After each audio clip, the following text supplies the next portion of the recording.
Hello guys, ఈ రోజు అయితే గోంగూర టమాటా రోటి పచ్చడి ఎలా చేయాలో చూపిస్తాను. ఇంట్లో గోంగూర తక్కువ ఉన్న టైంలో ఇలా చేసుకుని చూడండి, టేస్ట్ అయితే చాలా బాగుంటుంది. ముందైతే స్టవ్ వెలిగించుకుని పచ్చిమిరపకాయలు వేసేయాలి. ఎందుకంటే పచ్చిమిరపకాయలు తడిగా ఉంటాయి కదా, అందుకని చెప్పి డ్రై అయ్యేదాకా ఫ్రై చేసుకోవాలి. ఆ తర్వాత ఆయిల్ వేసుకోవాలి. ఇప్పుడు పచ్చిమిరపకాయలు నీట్ గా ఫ్రై చేసుకోవాలి. చూస్తున్నారు కదా, ఇలా ఫ్రై అయిపోతే సరిపోతుంది, ఇంకా తీసేయాలి.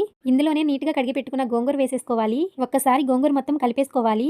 ఆ తర్వాత టమాటా ముక్కలు కూడా వేసుకుని ఒక్కసారి కలిపేసి కొంచెం చింతపండు అయితే వేసేసుకోవాలి. దీన్ని మనం మూత పెట్టుకుని ఉడికించేసుకోవాలి. మధ్య మధ్యలో కలుపుతూ ఉండాలి, ఎందుకంటే గోంగూర అడుగంటేస్తుంది. ఫైనల్ గా మన టమాటా గోంగూర అయితే ఉడికిపోయింది. రోల్ కూడా నీట్ గా కడిగి తుడిచిపెట్టేసుకున్నాను. ఇప్పుడు మనం పచ్చడి అయితే చేసేద్దాం, వచ్చేయండి. ముందుగా ఫ్రై చేసి పెట్టుకున్న పచ్చిమిరపకాయలు వేసి దంచుకోవాలి. కొంచెం దంచిన తర్వాత తొక్క తీసిన వెల్లుల్లిపాయలు వేసేసుకోవాలి. ఇందులోనే కొంచెం జీలకర్ర వేసేయాలి. ఇప్పుడు కొంచెం సాల్ట్ కూడా వేసేసుకున్న తర్వాత ఇందాక గోంగూరలో చింతపండు వేసాం కదా, అది కూడా తీసేసుకుని మెత్తగా దంచేసుకోవాలి. ఇప్పుడు ఇదంతా ఒక గిన్నెలోకి తీసేసుకుని గోంగూర వేసుకుని దంచుకుందాము. నేనైతే ఈ పచ్చడిని 2 సార్లుగా చేస్తున్నాను, ఎందుకంటే రోల్ చాలా చిన్నగా ఉంది కదా. ఇంకా సాల్ట్ కూడా అప్పటికప్పుడే వేసుకుంటున్నాను ప్రతి దాంట్లో కూడా.